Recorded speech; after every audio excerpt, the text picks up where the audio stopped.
Phillies dropped their fifth consecutive series, but now can Cristopher Sanchez and the Phillies avoid the sweep tonight against the New York Yankees and the very hot streaking Jazz Chisholm? We've got to talk about these series, but also looking at recapping the trade deadline across Major League Baseball. All that coming up today on PHLY Phillies Podcast.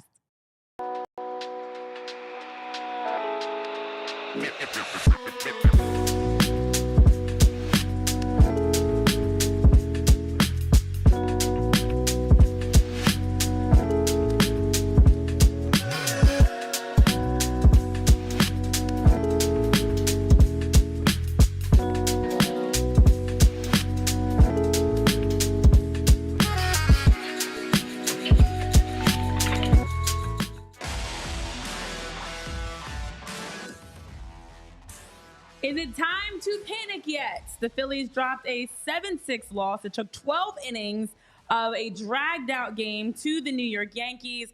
With that, they dropped the series after losing the first two games. And tonight we have to hope that Cristopher Sanchez and the Phillies avoid what would be the first sweep of 2024 for the Phillies. Welcome into the PHLY Phillies podcast. Tyler Zulli, Jamie Lynch, myself, Renee Washington. I see you guys in the chat already talking through your frustrations, not happy, asking, as Matt Deckard is saying, can I panic yet? And as Lisa's mentioning, last night just pissed me off. We appreciate all of you guys that joined us yesterday. We had fun at Billy Murphy's Saloon, talking through the trade deadline with you live, unpacking all the moves as they happened, sharing our thoughts, our grades. We've got some more to talk through today to put a final bow a little bit on all of the moves that have been made now that we've had a night to sleep on it and had a chance to process some things. Plus, of course, we're still trying to process all that's going on with the Phillies in terms of games. The results have not been good. This is now the fifth consecutive series where they lost the series opener. And then, ironically enough, because when you lose the first, it makes it harder enough to win the next two. And with that, this is now the fifth consecutive series that the Phillies have lost, dating back to the A series, which came after sweeping the Dodgers. And since then, the Phillies have absolutely struggled. That's now 10 losses in their last 14 games. And for this team that has had the best record in baseball, been the best team in baseball, they are no longer holding that best record in baseball. They're now tied with the Cleveland Guardians for the top record. So still sitting at the top as of today, but it feels like they are continuing to drop. And don't really know when this rut is going to end, guys. Jamie, looking at last night's game after what was a nice 2-hour trade deadline show for us to then have the game go extra, get some free baseball, only to lose. I hated that free baseball last night. Fucking Jazz Chisholm. And it had to be a trade deadline guy that goes and hurts you, too, of all things. That absolutely sucked last night. Many chances to win the game. You talk about being pissed off. I left the game pissed off at Alec Boehm. I think he completely had his head up his ass in the 12th inning with that ball from Brandon Marsh into the outfield. Yeah. He was halfway down the line, didn't tag up immediately. I don't know how he tracked that ball, but like off the bat, watching that on my phone, because I got demoted to the phone because Simone Biles was on and my household was very gymnasticked up. That's inexcusable. Yeah. Because if he can get to third base there with one out, it's an entirely different game. Yep. It was literally the game at that point. There was nothing more important than his base running on second base.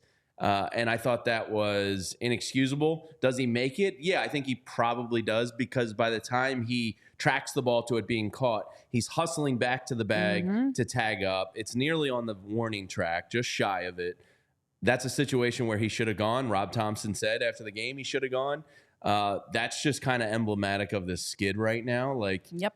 I think they've been a bad base running team for the majority of the year. And things like that, when you see it in kind of a big situation, you're going up against the Yankees, you want to stop a losing skid. You kind of got a gift there in the bottom of the ninth to be back in it. And for that to happen there, like, your head's in the clouds. So I was pretty irritated last night because, do they win or tie the game there? Who knows? But a fly ball to the outfield, a fluky infield hit like you've already gotten in that game changes everything. And that's a tie game. So Alec Boehm, like, come on. Like, that's just bad baseball, man. I saw in our Discord channel last night right away. I was like, what is he doing? People were like, he would have been out by 10 feet. He would have been out. And I was like, no, that's the game. You have to get to third base there. Brandon Marsh got one to basically the warning track. That was just, that type of stuff has to stop. Like a skid, Bryce Harper, Trey Turner, Kyle Schwarber, you know, having a slump. I can live with that because I know those guys are coming out of it. Yeah. When you see stupid stuff like that last night, where the game's on the line, you get irritated. Yeah, it was very frustrating last night when you look at all that led to the loss and how there were so many moments.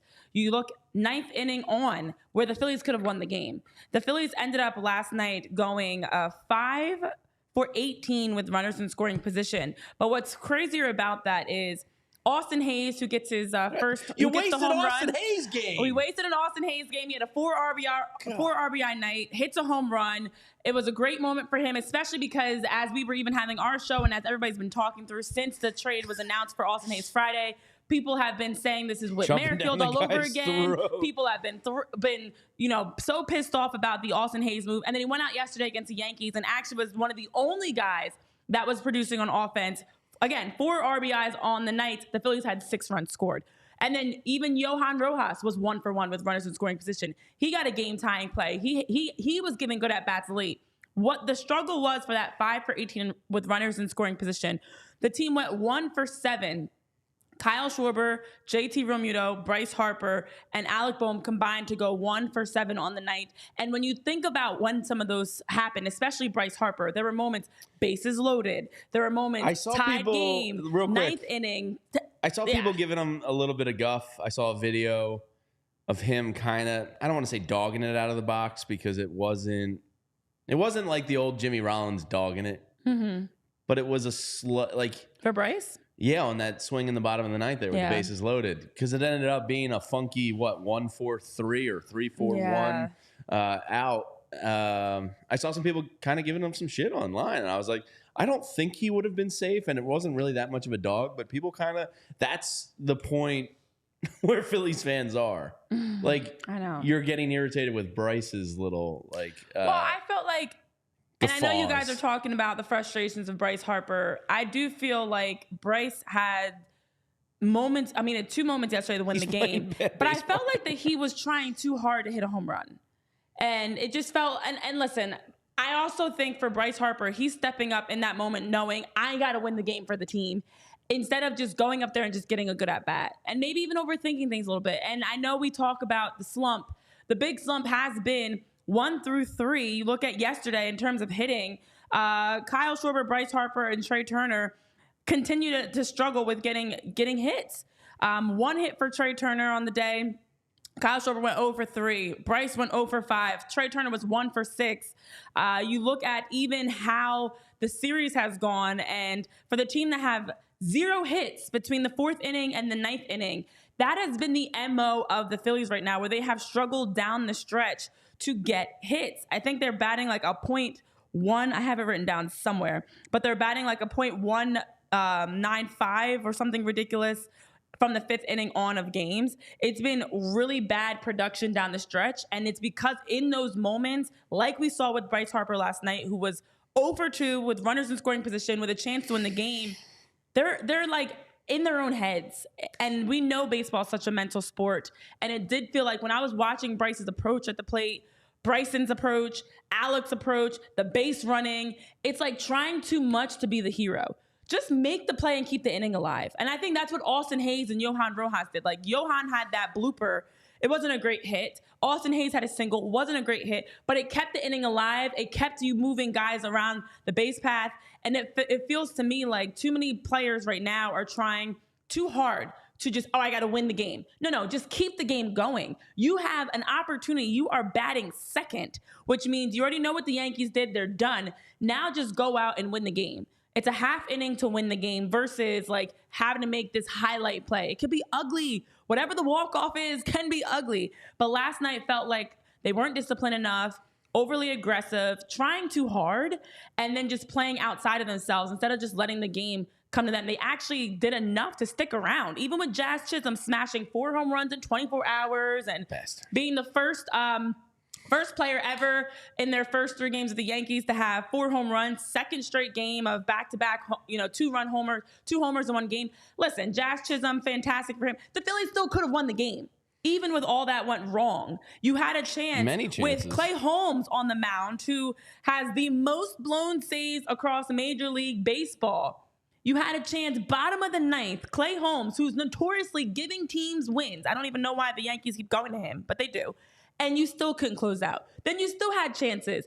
10th inning, 11th, 12th. And as you mentioned with the Alec Bohm play, but there were others of like trying to do too much. Just play the game, make that play enough to keep it alive. And I think it's just right now this team is maybe overthinking. I know they're going to be resting guys today. We'll get into the lineup for today because I know, as Matt Gell pointed out, for this early start, it's going to be happening right after our show, that the Phillies are going to be resting some guys in Trey Turner, JT Realmuto, Brandon Marsh, and Bryson Stott today against Nestor Cortez. We'll get into the matchup. But the Phillies got to just get back to just KISS. Keep it simple. No, I won't call them stupid, but stupid. Keep it simple. Just play baseball and not trying to, you don't have to win the game in 1 at-bat. Just play the game. Ever since London, this offense isn't the same. No. I don't know what's going on. Our friends Phillies Tailgate put out the Phillies slash line since the All-Star break. And, I mean, it's simple when you look at it, when it's right in front of you, why they're struggling. Since the All-Star break, Kyle Schwarber's hitting 211, 392, 500. Trey Turner, 167, 231, 292. Bryce Harper, 128, 163, 340. Bohm, 275, 383, 375. That's fine, but your on base is more than your slugging. Realmuto, 231. Brandon Marsh, 152.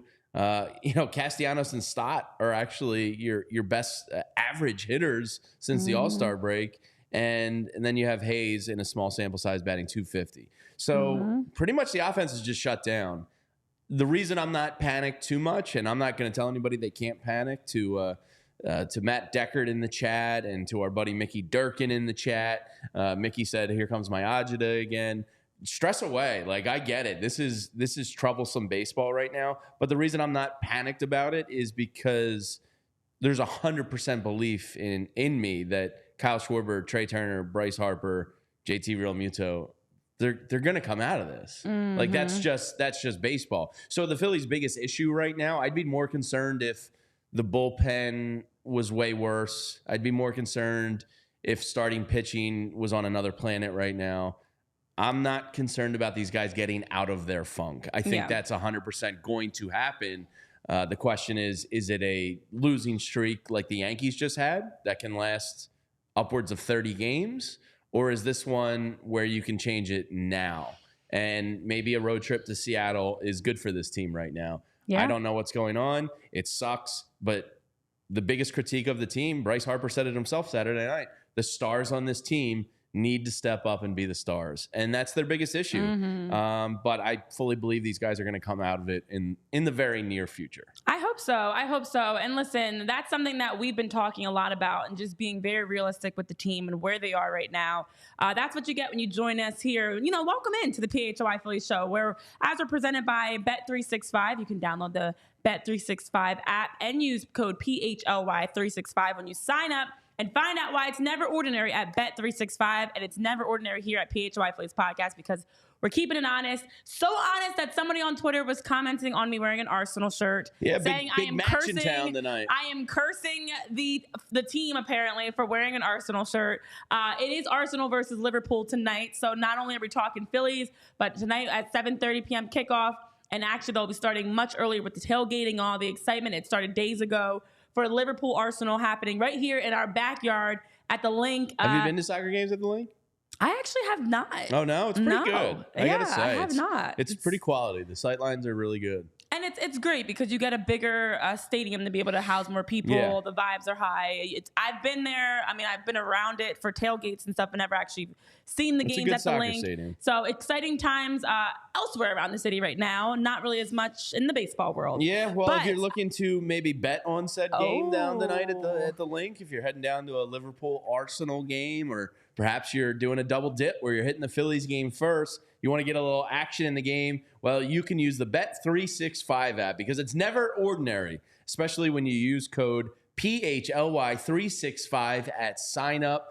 Right now, there's a little QR code for you right there on the screen for our YouTube viewers, for the podcast listeners. Just download the app, the Bet365 app. Sign up using code PHLY365, and on your first losing $5 bet with a minimum $10 deposit, you'll get $150 back in bonus bets. And Bet365 has 90 million users worldwide. Bet365 has live streams, and they cover over 780,000 events each year. And the best part? They do the biggest, or excuse me, not the biggest, the fastest early payouts in sports gambling.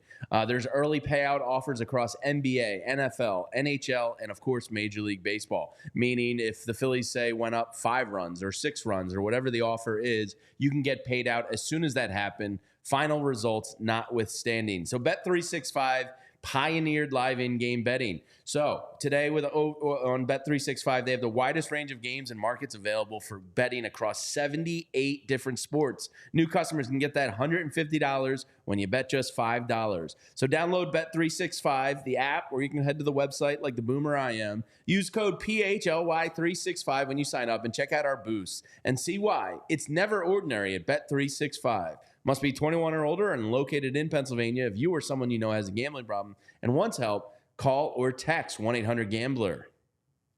Yes, and while we are talking through our friends, let's share some updates around Sleep Healthy PA, because it's been hard to sleep when the Phillies are losing games. I don't lose sleep, actually, but for some of you, you are struggling, you're stressing. It's frustrating because the Phillies are slumping right now. And at Sleep Healthy PA, they want to make sure that they are stopping the snore and helping you get restful nights of sleep. That way you can wake up the next day feeling rejuvenated, ready to go, and ready to take on the day. And with our friends at Sleep Healthy PA, Dr. Andrew Cohen, board certified in dental sleep medicine, and his staff works one-on-one with you to be able to provide first-class care that will meet your needs. There are many physicians that just aren't equipped to be able to help. And when you're dealing with sleep apnea and you're dealing with these struggles of waking up with that choking feeling, or even your CPAP machine, that's very uncomfortable and difficult to sleep with. Well, at Sleep Healthy PA, they want to make sure to help alleviate those stressors so that you and also those around you can get a good night's sleep, because 50% of divorces are saying they're because of snoring as one of the main issues. And also the fact that, as some of us deal with, when you have somebody snoring in your household, it echoes through the halls. It wakes everybody up on vacation, in your house every day. And so you want to make sure you and those around you are getting a good night's sleep. So with Dr. Andrew Cohen and his team, they're committed to stopping the snore by providing you, when you tell them that PHLY sent you, with 15% off of your initial workup. With that process, you get a 2-hour exam split into 2 sessions. So the first hour is information gathering, checking out your medical history, doing some imaging. The second is reviewing the results, sharing some recommendations, and you can get started today. Again, if you're experiencing sleep apnea and you're looking for a custom solution to get rid of your CPAP machine to stop the snore, reach out to Dr. Andrew Cohen at sleephealthypa.com or call 215-337-2501 and let them know that PHLY sent you. All right, this being said, in the chat, so happy to have all of you guys here. Ray, we've got 2 Rays, Ray from Philly and Ray Schumacher. Ford, John Pease. I'm interested to know, Flyers in 7, as the Phillies continue through this rut, what will it take to get them out? We know the offense has been struggling back to the London series. Bryce Harper. That's what it's going to take. It's going to take Bryce Harper. He's the engine, the catalyst. He is everything. He is the sun, the moon, the earth, everything to the Phillies universe. He has to get going. Okay. And I really believe there's a trickle-down Bryce Harper effect. Okay. So that's it. That's my answer. Final answer. Bryce Harper needs to get going. And Trey Turner and Kyle Schwarber and JT and everyone will fall in line, and it'll be fine again. And I want to go back to that good baseball where Bryce Harper could potentially murder a baseball and send it to Passyunk Avenue at any given moment. Passyunk, the Avenue, cuz I used to always like Anthony, because he grew up calling it the Avenue. Yeah. So I used to always say, "Oh, Passyunk Ave," and he would be like, "You wanna?" But yeah, that's the answer. Do you guys see something else? Yeah. So I think it's that Bryce is a big part of that because let's be honest, Trey Turner with his 10 home runs in July had been doing well. We've seen Kyle Schwarber had this past weekend a trio of home runs. It's not enough if it's not consistently the guy. And the guy is Bryce. So I actually agree that is the answer. That is the answer. That is the answer. The only answer. Most answer number commonly given. Bryce Harper, please return to listen, form. you got the answer with AI. You got the answer with Bryce Harper. I do feel like bigger than that for Bryce and for everyone, and we touched on this a little bit earlier, is to when you have so many losses and you are struggling. I mean, this is their third straight loss in a row. They lost 5 of the last 6. The offense is struggling. And as much as I know Rob Thompson was talking about the bullpen's got to come out and throw strikes, they've got to get out of their head. They've got to trust their stuff. Starting pitching has to stop walking guys. Like, you can look at the pitching staff, but to be honest, for the pitching staff, they're holding teams. Like, you look at yesterday, it was 4-1. We've seen them up 3, a couple, 2 runs, 3 runs. They have blown a number of 3-run leads. In fact, it's been about at least 19 times this season. Since June 22nd, they've blown 5 games where they had a 3-run lead. They've had 5 times since July 19th where they blew a 3-game lead. 5 individual times within a game. And we saw that happen one game. It happened twice. So for the Phillies, they are blowing leads. And yes, you can point to the pitching staff for that. But I also point to the offense needing to continue to put teams away. Tyler shared the crazy note, 1 in 5 games where a team blows a 3-run lead, basically it ended up being. Like 20% of the time they end up losing. When you're up by 3, you got to make that 4, then 5. And I think the Phillies right now, because of the losses, are so fixated on, we got to get back to winning, we got to get out of this slump, that they're trying to win the game in one play. And any sport is not won or lost in one play. You've got at least 9 innings to win the game. Focus on winning that at bat. Focus on making that catch, making that play. So it's not even just an offensive thing. I think everybody on the Phillies just has to lock into their role. Like, make the catch, make the play. Brandon Marsh made some good plays in the outfield, even the right field. Make the play to help your team get closer to winning. And if you're not trying to be a hero and play hero ball and win it all in one at bat, all in one pitch, all in one catch, one double play, whatever it may be, now you're going to get more wins. But it just feels like they're overthinking. And even like the body language I always talk about, because I pay so much attention to what are they doing around the field? What does everybody look like? How are they, what's the vibes like? What's all that looking like? It just feels like they're too focused in their own head on me. I got to help the team. No, they've been winning as a team. They've been losing as a team. Get back to winning as a team and letting the game come to you versus like forcing it. So it does start with Bryce. Please just become MVP. just become MVP Bryce again, and all will be well. It's just that simple right now. It seems like it's contagious. Mm-hmm.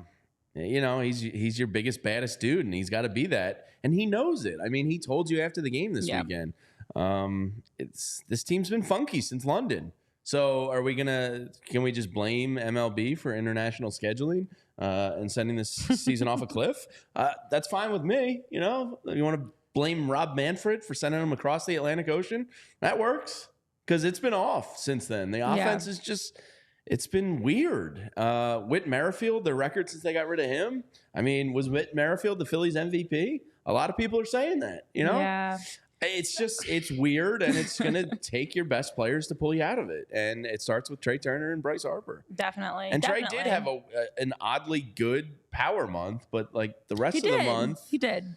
We're still in July, Trey. Yeah. You dipped off. You were starting off as like a shoo-in to be player of the month for July, and then has been over lately. I know in the chat you guys are saying John P. saying that they need to put July behind them and change the calendar August. I do hope that the change of August into August tomorrow will be helpful as well.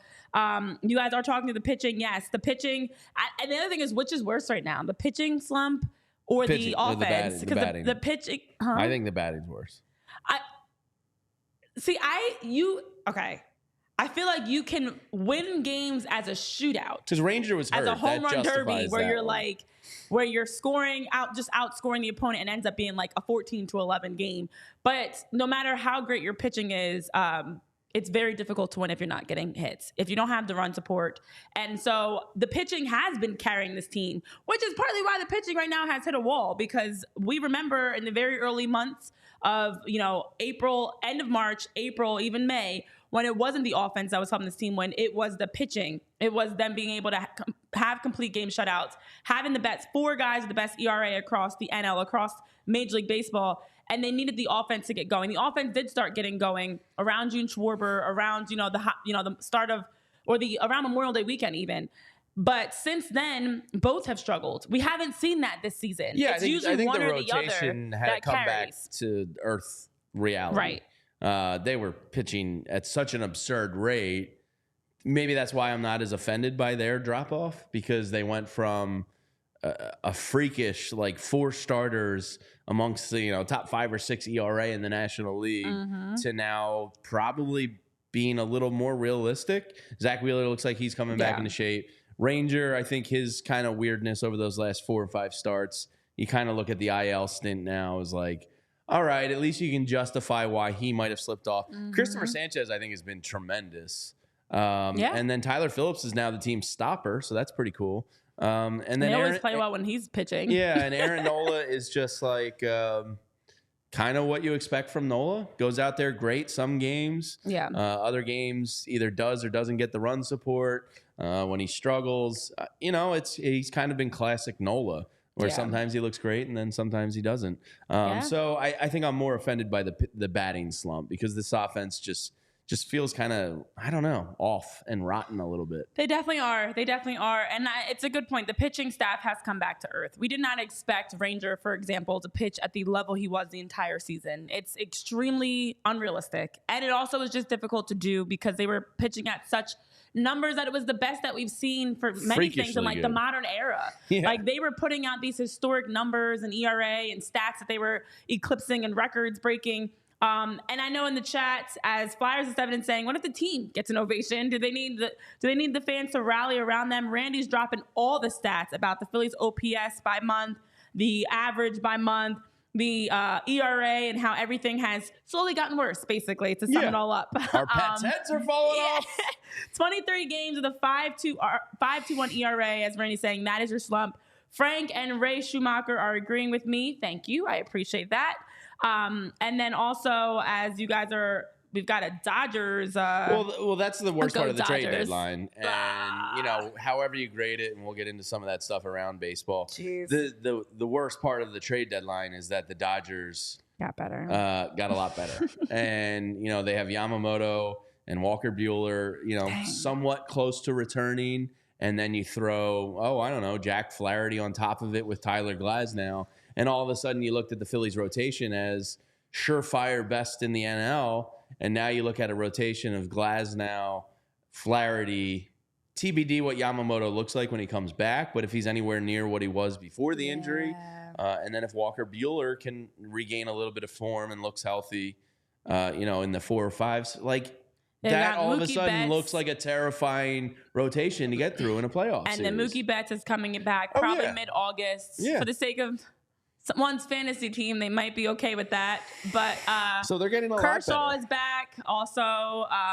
They are getting guys back. I think Kershaw's just going to live in the Dodgers dugout for decades. I don't think he's going to go He's actually been pitching well since he returned too, though, by no surprise.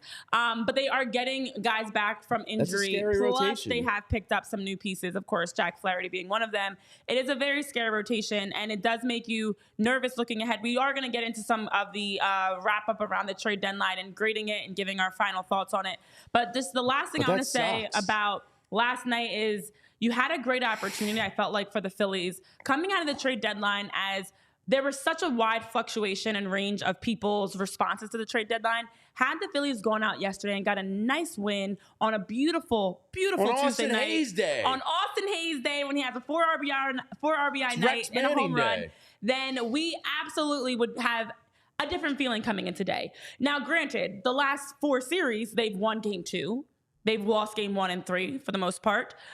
So we wouldn't have been too excited, but it would have been a much better feeling than going 12 innings and losing by 1 run. So I was really hoping yesterday was going to be that chance. And I remember even tweeting it out at one point, is this the type of game that the Phillies need to break through. A gritty, grinded out game that you win by a hair. You're able to feel good. Baseball's weird. Because what we've seen is it's been like you lose game 1, they usually have a big win game 2, and then fold game 3. And I think sometimes you need that team rallying win to get you going, because it does feel like they are looking for that one play, one moment to help relax them, to help them settle in, to help them get back. And also, I wonder if now not having the lone spot at the top of the standings and having the Cleveland Guardians tie them for the best record might start to even take some pressure off. Like, these are grown-ass men. These are professional athletes we're talking about. But they're still human. And as much as we talk about all the hype and the excitement around the Phillies being the best in baseball, you have to wonder how much any of that has impacted them to maybe feel some of that pressure. So I wonder if this even alleviates that. Like, you're not the best team in baseball anymore. You're one of the best teams in baseball. That's why I thought Just last night's like free win with the wild pitch and Rojas scoring and Rob pulled the right string, running for Castellanos there. Like, baseball's so weird to that point. Like, I feel like a free win last night could have changed the tides of things and just made people feel better. They also, by the way, they had 2 balls that were hit probably a combined. Oh, Bohm smoked that one to center field. Oh no, I was going the other way. They had a combined 2 balls in the in the 9th and in extra innings. It was JT and then I think it was Johan Rojas. Probably hit 2 balls combined like 85 feet. And they were both base hits. Like between that, 2 wild pitches. The Phillies were. If we're calling it what it is, the Phillies were lucky to be in extra innings and multiple extra innings yesterday. Yeah. The Yankees weren't particularly good, both defensively and pitching wise in extra innings. Like Tonkin, nailed it down when he needed to, but like. Clay Holmes didn't pitch well. The follow was the 11th. They have the wild pitch and the ball that goes about 10 feet. I think the Phillies, quite frankly, they were pretty lucky to even get to extras last night. Absolutely. I mean, how many wild pitch game tying bottom of the 9th runs do you see across Major League Baseball? And Renee mentioned that they're grown men, and maybe after last night's tough loss, those grown ass men wanted to go into the locker room and unwind with a cold, delicious Miller Lite. They can do that because they're adults. And Miller Lite is the original light beer since 1975. And to this day, it's still the best one. And a lot has changed over the time, but the cold, delicious taste of Miller Lite has not. I had them last night at Billy Murphy's Saloon in East Falls. And I don't know if they ramped up the cooler a little bit, but it was right on the perfect temperature of almost freezing, but just being ice cold. Man, they went really well with the food at Billy Murphy's. And when friends and family are around, or you're up in the mountains, down at the shore, in a pool, on the golf course, on the pickleball court, whatever it may be, Miller Lite is going to hit the spot because it's the light beer that tastes like beer should taste. It's less feeling, so you're not going to walk around bloated and feeling gross. I know for me, in the summertime, being at the pool, you don't want to be drinking those heavy beers. Miller Lite keeps it light, keeps it simple, keeps it delicious. The original light beer since 1975, and you don't have to choose what's best. Miller Lite has great taste and is less filling. Tastes like Miller time. You can get Miller Lite delivered directly to your door. Just visit MillerLite.com/PHLY or you can find it pretty much anywhere that sells beer. Celebrate responsibly. Miller Brewing Company, Milwaukee, Wisconsin. 96 calories per 12 ounces, fewer calories and carbs than premium regular beer. Well, it is summertime. That was one of the Quizzo questions last night. It was summer Rock themed. Your shady rays and unwind. Yeah. That is a great Quizzo question.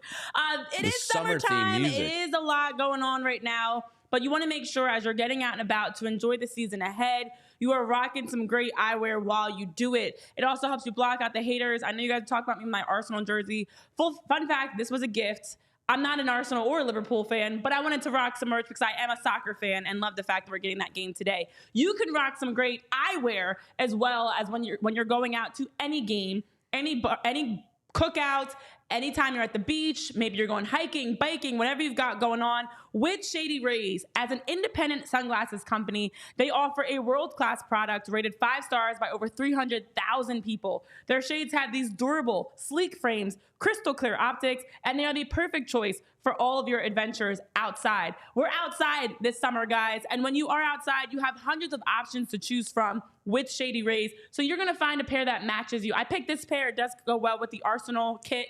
Could go well with Liverpool as well. Phillies, whatever colors you're looking. to match with, Shady Rays has them for you. And exclusively for our listeners today, Shady Rays is giving out their best deal of the season. You can head to shadyrays.com and use code PHLY to get 35% off polarized sunglasses. Try them for yourself. It's the shades that have been rated 5 stars by over 300,000 people. Again, durable, sleek, and also great for you because if you do ever lose them, want to exchange for a new pair, they've got the return worry-free within 30 days. There's no risk when you shop at Shady Rays because their team always has your back with personal and fast support to get you a brand new pair. Lose them in the ocean? Not a problem. Break a frame? Not a problem. Just want to change it up for a different look? Also not a problem. So again, head to shadyrays.com, use code PHLY, and get 35% off your polarized sunglasses. All right. So real quick, before you move on, I just want to address a comment. Barbara in the chat said Stott is above criticism this year. No, the hell he is not. We've talked about it many times. And I just got reminded of another irritating thing from last night's game. Stott comes up. Who was ahead of him in the order last night? I forget, but it was late. And bases are loaded again. Yes. And pitcher's been a little bit wild throwing strikes. Somebody just worked a walk, and it would have been before Stott would have been. I don't know if it was Nick or if it was Yoro at this point. I think it was Yoro. No, it was Yoro because Yoro just gotten a good hit. He loaded the bases. Yes, he got that blooper. But it was a long at bat, like Austin an 8 or Hayes, 9 pitch at bat, like a good at bat, something you wanted to see, and then Stott comes up and swings first pitch and flies out. Like that was not a situation to swing first pitch, and I know most of the time. I am pro hitter. If they want to swing first pitch and jump on a guy, totally for it. Bryson Stott there, like that's where you wanted to see one of last year's at-bats where he worked him again. Maybe something weird happens. Maybe it's telling you that he's trying to get more aggressive up there. I think he's mentally stuck in between a place of like what I was last year and being more aggressive, which the Phillies wanted him to be dating back to spring training. So, like, swinging first pitch there, I was irritated by that, too, last night. But to the point there, Barbara, Bryson Stott is certainly not above criticism. We've talked about many times now, is this going to be a true platoon with Edmundo Sosa come playoff time? Yeah. And he's certainly not giving you any reason to think it's not going to be. We'll see what happens over the next month. Yeah, you ever make a really good play in basketball and you do all this, your handles. you drive the lane, you get to the hoop, and then somebody just comes out of nowhere and blocks your shot. That is like what I felt like when Bryson Stott. I didn't get my shot blocked that much back in the day. I was a shot blocker, actually. Oh, yeah. But it did feel like that moment of like, oh, we got it. Boop, swat, out of here. Not in my house. It was just like, come on, Bryson. In that moment, just at least make it a little bit more exciting. It was very anticlimactic. It was like everything's going well, and then he's like, "Oh, here you go, innings over." So I just again feel like there are these moments where the Phillies have to be more disciplined, more patient, and just stop playing outside of yourselves, trying to do too much. But that being said, as we real welcome quick, Barbara, she said, "I think I misunderstood." She said, "People don't criticize him." Yes, I would agree with that. I think Bryson Stott is. Having the luxury of flying below the radar of criticism this year. So to that point, yeah, I totally agree with you. Yes. And as we all know, yesterday was extremely frustrating, but as we now transition and welcome back in the trade deadline talk here on PHLY Phillies podcast, presented by Bet365, let's recap last night because we've had a night to sleep on it. We've had a chance to kind of like process all the new that we've seen around the league, all the changes that happened, especially with the Phillies. And various outlets have come out with their grades. Bleacher Report actually went trade by trade, giving a grade for each team. It's a lot of grades. That's intense. It's a lot of grades. There's a lot of trades. It's a lot. One more time for the people in the back. It's a lot of grades. Not great. But MLB did come out with a list of their own ranking the top 7 And Jim Bowden teams. did his on that. Correct. And I know you're ready to talk about Jim's because his was a very similar one to one of ours. But Major League Baseball did rank their top 7. I didn't see these yet. And they feel like the number 7 team was the Royals. They actually have the Phillies at number 6. In terms of best deadlines? Best. 6th best deadline, they're saying. The 6th best was the Phillies. They're saying for the team with the best record in the NL, stacked with veterans and clearly geared up to win the whole thing this year, you want them to attack those specific holes aggressively and not really sweat the price, and that's what the Phillies did. Major League Baseball feels like the Phillies had to give up a lot for Carlos Estevez. He was the best reliever on the market.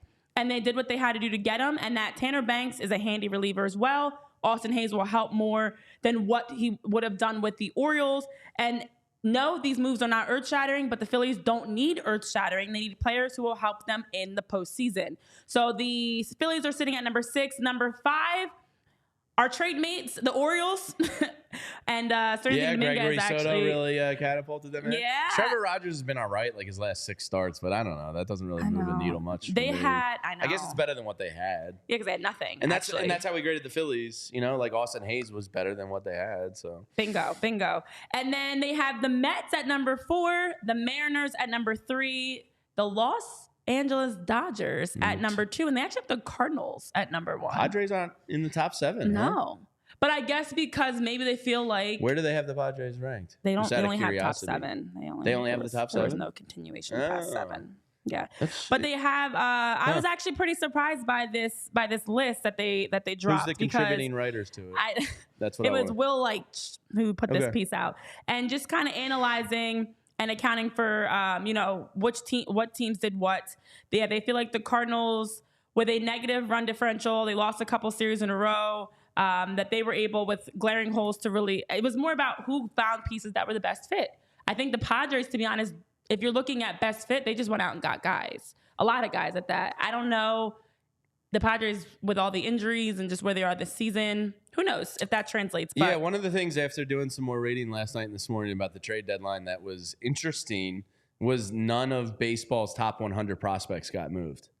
Not a single guy on the pipeline. That's a lot of guys that did not I feel get like moved. that is incredibly rare that happens. So I don't know if this is, I don't want to call it a new trend, but like an emphasis from teams this year, because Dombrowski talked about it yesterday, to really protect their top 3 and 4 guys.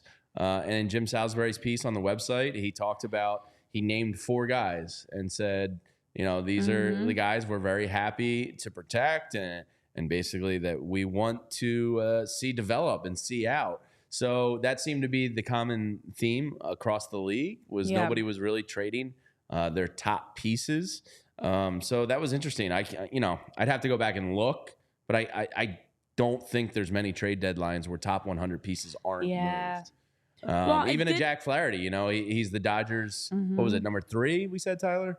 3, but he wasn't a top 100 guy. So that's an interesting thing that happened yesterday, because there are more teams than ever with chances to win that believe they can win, and everybody's still protecting their top guys. Yeah, and the big thing that, in reading the reasoning for each of these teams that made the top 7, is which teams actually filled those gaps, which teams actually got better in the areas that they're weak. Anybody can go out and get a flashy trade and make it happen, and just, as you talk about protecting your prospects, do the opposite and move a bunch of your prospects to bring in a guy.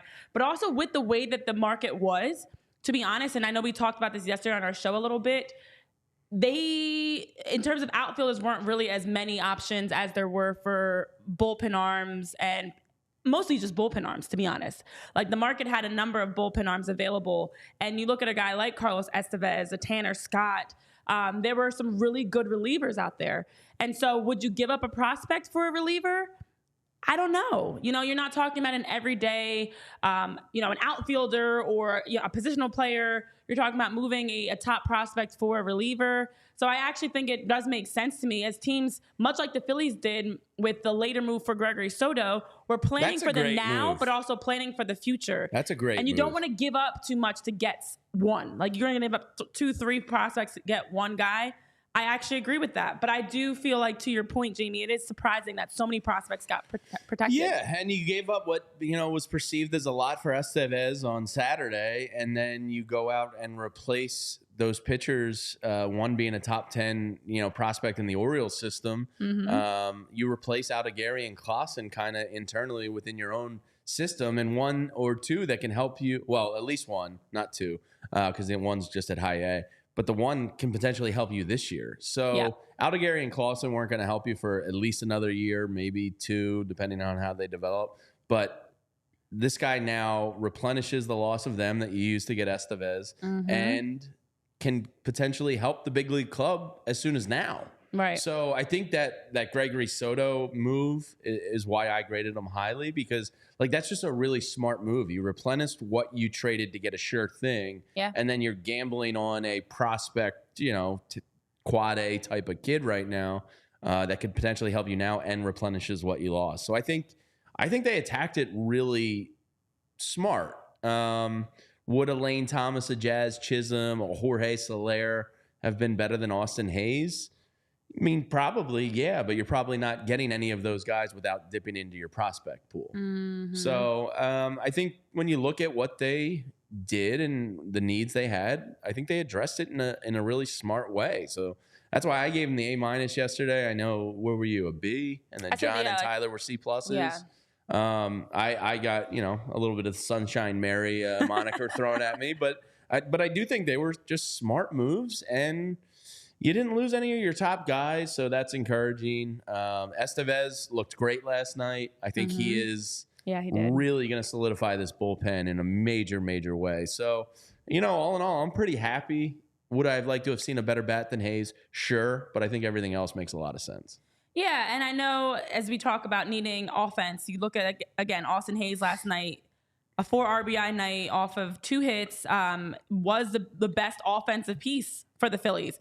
You talk about Estevez. Carlos Estevez in his inning did have 15 pitches, 8 of them were strikes, 2.31 ERA. Estevez with his saves on the season, he had 20 saves coming in. Those were 2 of your best performers last night. They were literally Austin 2 of your Hayes best performers, which is crazy.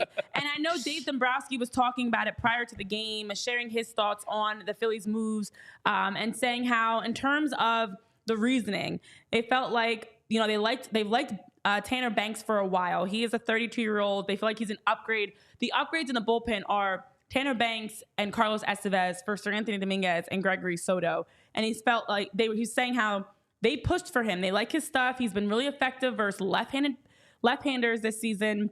And he's been one of the best pitchers in Major League Baseball in that regard. So they thought he was a better fit for the bullpen. I know Gregory Soto, as they mentioned, was brought in as more of a closer, but the Phillies, he didn't fit the role of what the bullpen needed, and it didn't fit the direction they were going, as they didn't have a traditional closer.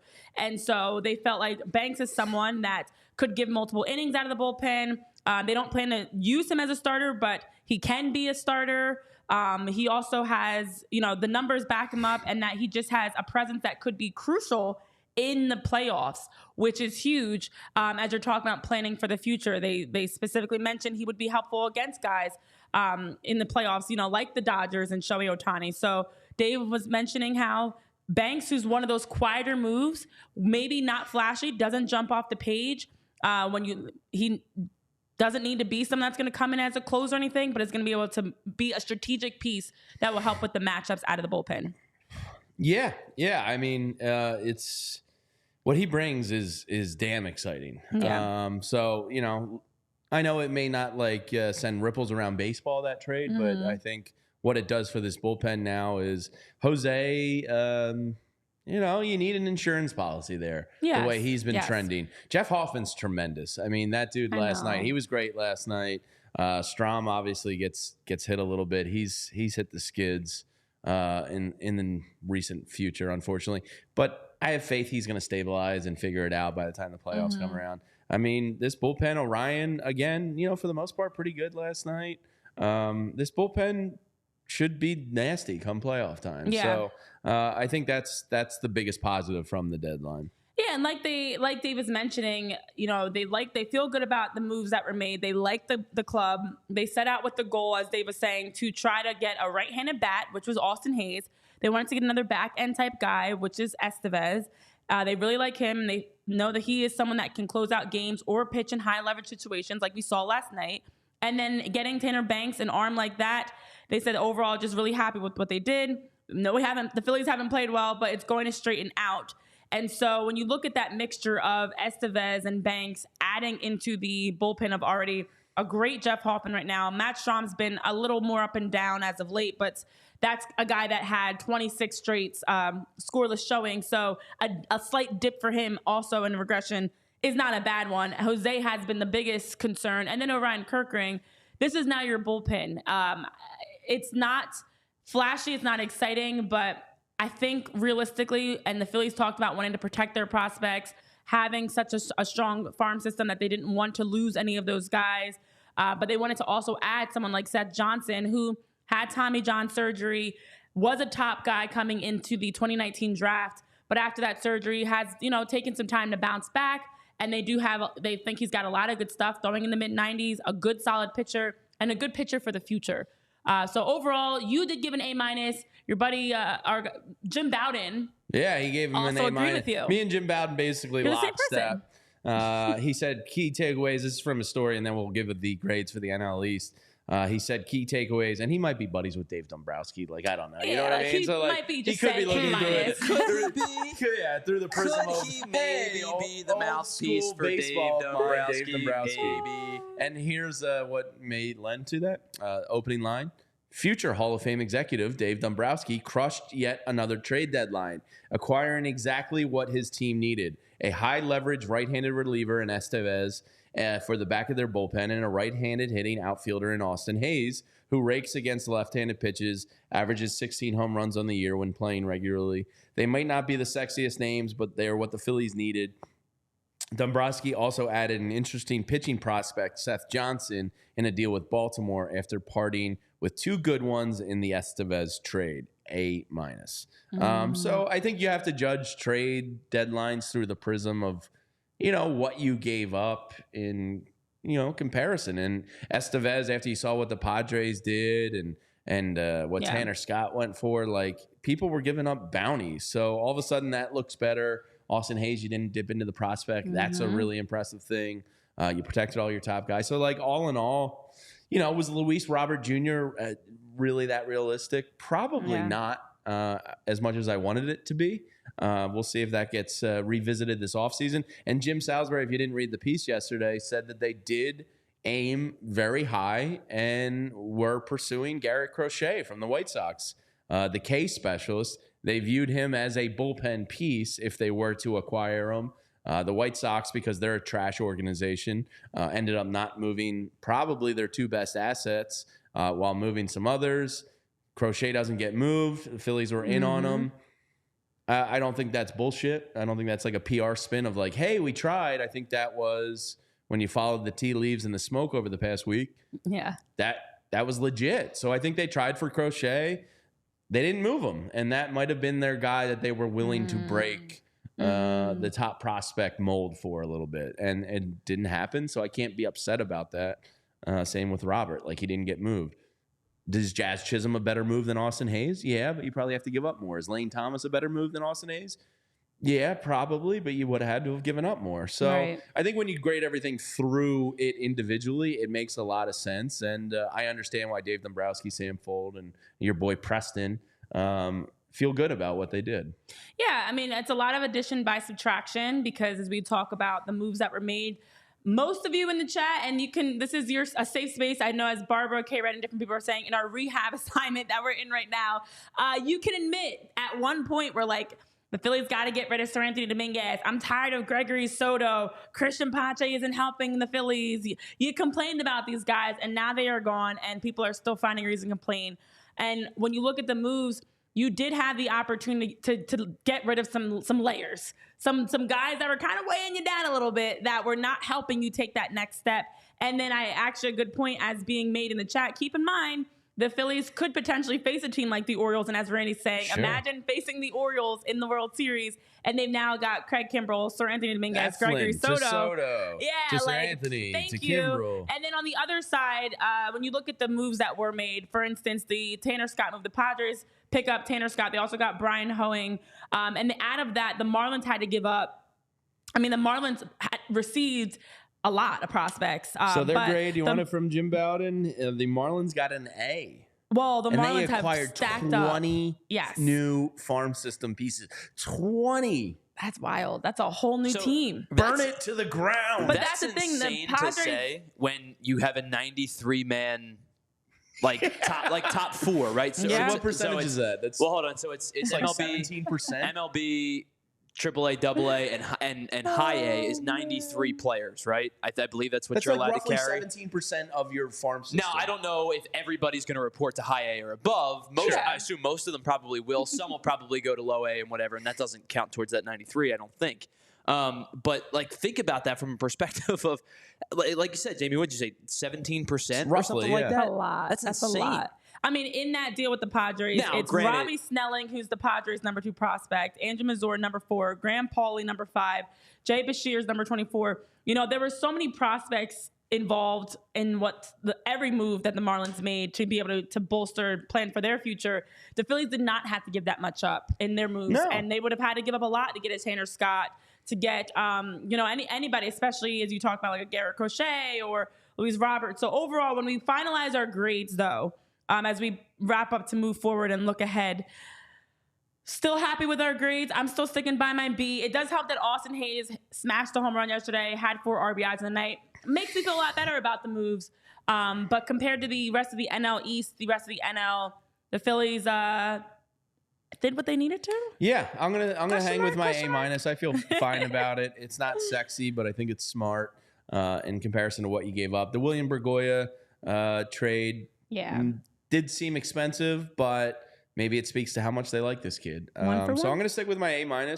Real quick before we do the check with Tyler. The rest of the grades, Jim Bowden gave the Braves a C+. The Marlins, we just talked about, had an A. The Mets got a C+. The Phillies got an A-. Washington Nationals, he gave a B to. So that's how the rest of the NL East did there. Tyler, are you sticking with your grade from last night, or did it grow on you with a night's sleep? No, I'm going to stick where I'm at. I think it's a C+. By the way, it's 101 now. They've upped it from the 93 to 101 over those first 4 levels. So it's still almost... it's like, what, 14%? Yeah, it's still a significant number. No, I'm going to stick with the C+. As we mentioned, or as I mentioned yesterday, I think Estevez is obviously the key move in this whole thing. You've acquired somebody who makes the back end of your bullpen definitively better. There's no question about that. You can look at his hard hit percentage. And last night, I think the Yankees, they teed off on a couple of his pitches, but they were, routine flyouts to Brandon Marsh in center field. And if they're going to be 3 outs, they're going to be 3 outs. I think he definitively makes the back end of your bullpen better. Tanner Banks is the intriguing one to me because I think that he has some capability to get lefties out at a high clip. I would not want to run into an extended period of time with him facing righties. But he's an interesting, like, low to middle leverage type of guy that they now have for a couple of years to kind of build off of and see what he could be as kind of like that swing gate type of player. I've talked about Austin Hayes. He had a really nice night last night. I don't particularly believe in Austin Hayes much more than I do believe in a Brandon Marsh, Johan Rojas pairing. Do I believe in an Austin Hayes, Brandon Marsh pairing? Especially if, one of the two are going to be, struggle against same side pitching. To me, that this was underwhelming is the word that I continue to come back to. An underwhelming trade deadline. However, I get your guys' justification of saying that they didn't want to part with their big prospects. It seemed like no team really wanted to part with a top 100 prospect over the course of the last 48 hours. But I will say this. I think that you're going to feel underwhelmed by this if you were expecting a big move, or if you believe that this team should have gone all in to capitalize on a potential World Series run. I don't use underwhelming in either of those regards. I just use it in the sense that they got better, and we talked about this yesterday. They definitively got better. There's no question about it. How much did they get better?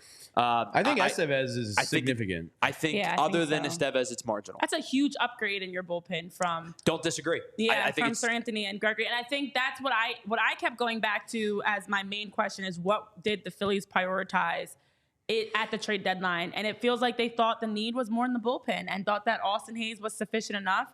I know Brandon Marsh, it actually was nice to see him get a good game defensively yesterday and just kind of get back to that when he makes a catch and he's barking and running back to the dugout. And, that's a type of Brandon Marsh that you need. And so although you didn't directly see it translate in terms of the offense, you did get a better game from Brandon Marsh last night defensively and still was 0 for offensively. So tonight, though, is a chance because we're wondering, guys, when will the Phillies break out of this slump? What will it take? When will it happen? Tonight, It was first reported. I saw Matt Gell put this out, and now the official starting lineup is out. The Phillies are resting some guys. They announced and shared that they're going to be resting Trey Turner, JT Realmuto, Brandon Marsh, and Bryson Stott today against Nestor Cortez. We do have the matchup of Nestor Cortez, the left-handed pitcher. Nestor the molester. He's 4.9 with a 4.13 ERA, 116 strikeouts. On the other side, Cristopher Sanchez is our hope to keep the Phillies from getting swept. It would be their first sweep of 2024. Hopefully that does not happen tonight. Sanchi has a 7.6 record, a 3.05 ERA with 91 strikeouts. He has been pitching very well. So out of the lineup now, with those four missing, here's tonight's lineup. Kyle Schwarber is batting leadoff. You've got Austin Hayes. 2, Bryce Harper. You've got Alec Boehm, Nick Castellanos, Edmundo Sosa, Weston Wilson, Garrett Stubbs, and Johan Rojas as the current projected lineup that MLB has dropped for the Phillies. On the other side, they still have Torres, Soto, Judge, Giancarlo's back in, Jazz Chisholm. They're not resting anybody. So will tonight be the night the Phillies get swept, or will it be a night they can start trending upwards towards breaking out of the slump? I wish I had any positivity to lend to saying the Phillies end the skid here, but I don't know. I got nothing, Renee. I got dead inside. Yeah, just until I don't know. Until I see something better, I'm not going to predict any wins because that would just be a fool's errand. Well, so if it makes you feel any better, Nestor Cortez obviously has come, crashing back down to earth. Well, It's they a really should good hit him, start. but he gave up 4 in his last start and 4 2/3, 6 in the previous one and 4 1/3, 5 and 4 1/3 against the Rays. His last 3 starts, he's given up now 15 earned runs over the course of just over 13 innings pitched. The walk rate's still pretty good. He's getting hit around though, 9 hits, 8 hits, 7 hits. Not striking out nearly as many. He did have 8 in Boston, but over the last 3, just 4, 1, and 5. And he's throwing a lot of pitches. 92 through 4 1/3, 97 through 4 1/3, 81 through 4 2/3. If it makes you feel any better, maybe this is an opportunity to jump on a guy who has kind of come crashing back down to earth a little bit. Yeah. Well, let's share with the people. Let's irritate the people more, Renee, before we get out of here. Let's show them the new jerseys that are going to make their debut. You guys don't love these? You're talking about my jersey. Nothing against Independence Blue Cross Blue Shield. They are my insurance provider. But that is a large-ass advertisement. They paid a lot for that spot, guys. It's bigger than the nameplate on the back of the jersey. My God. Yeah. So, not going to be well received by people. No. But there it is, the new advertisement on the jerseys of your Phillies for the remainder of the year. So IBX, Independence Blue Cross, has been such a big part of the health insurance and the partnership with the Phillies, and clearly paid a lot of money for that patch, because that's a very, very large patch. Apparently there was nothing else they could do to make it a little bit more flashy. It always makes me chuckle with these patches. I'm trying to see if there's one on this one. With these patches on jerseys, they just throw letters and words on. They don't even try to make it look nice. So the blue logo on the sleeve of home, away, and City Connect jerseys. It's also going to be on the spring training and postseason jerseys. So don't worry. You're going to get plenty of chances to see the IBX jersey, logo on the jerseys, because that patch is not going anywhere. And they said Independence Blue Cross has been stitched into the fabric of our community for more than 85 years. True. And is as much of a hometown team as the Philadelphia Phillies. True. So a lot of people are bringing it up in the chat, and I agree. Like, there are certain companies that and certain business proprietors that you don't need advertising for. Like at this point, like for example, at this point, who doesn't know what Coca-Cola is? Right? Who does? And so when it comes to advertising, it's either who doesn't know or who doesn't use, right? So the inverse is I hate to use this, but does toilet paper really need commercials? Well, they want you to buy their brand. But like Coca-Cola wants you to choose them over like Pepsi. I mean, if you're offering a dingleberry-free toilet paper, Tyler, you know, like people might be interested. My point is, isn't insurance kind of the same? Like everybody, well, I shouldn't not. No, let me really. let me not generalize. If you talk to somebody in sales or advertising or marketing, they would vehemently disagree with you. Let me not generalize. That's not fair. For those that have insurance, more times than not, if you do have insurance, it's employer provided, right? Sometimes. So like you generally don't get a choice. Sometimes. A lot of small businesses, and also I guess. it's for businesses to want to work with them. It's for individuals that maybe are paying for their own insurance. Sure, and that's why I said I don't want to But I generalize. think to your point, that's why fair. like Wawa never gets involved with these Right, things. like you don't see because everybody in Wawa's the like a part of the Philadelphia area culture. knows Like, Wawa, right? Like you don't see fast food or Wawa or those brand. There's those household brand names that you really don't see as advertisers. It's usually the more the growing brands that feel the need to have to pay for patches or placements on the field or an AdWords. So to your point, that does make sense. But I guess for Independence Blue Cross, they felt like it's not enough. They got to have the big old patch on the sleeve, and we get to see it all day, every game. Yeah, and all through the postseason into spring training. Maybe I'm only looking at it as like an individual person, right? So I look at it I view it just myself, and I say, okay, I have insurance provided by ALLCITY, who is our overarching employer, and I don't need to sit here and change my insurance because we have insurance covered, under our contracts. But I'm only looking at it from a one person standpoint, I guess. And Greg MC says like a small swing is big money in insurance. So for sure. Maybe I'm too micro looking at this. Maybe I need a larger macro view.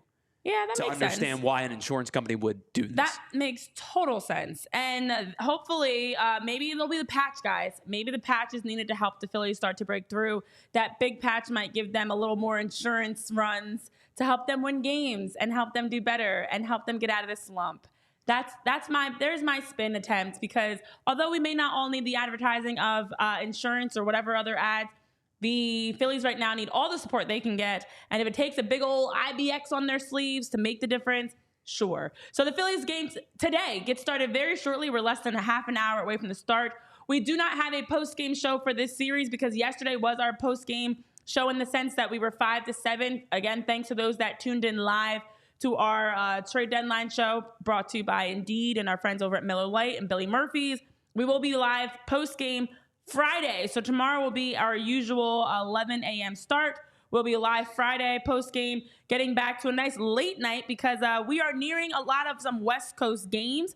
And so good, get Friday, out of Philadelphia. Maybe reset the battery Phillies a little. get far away from Philly.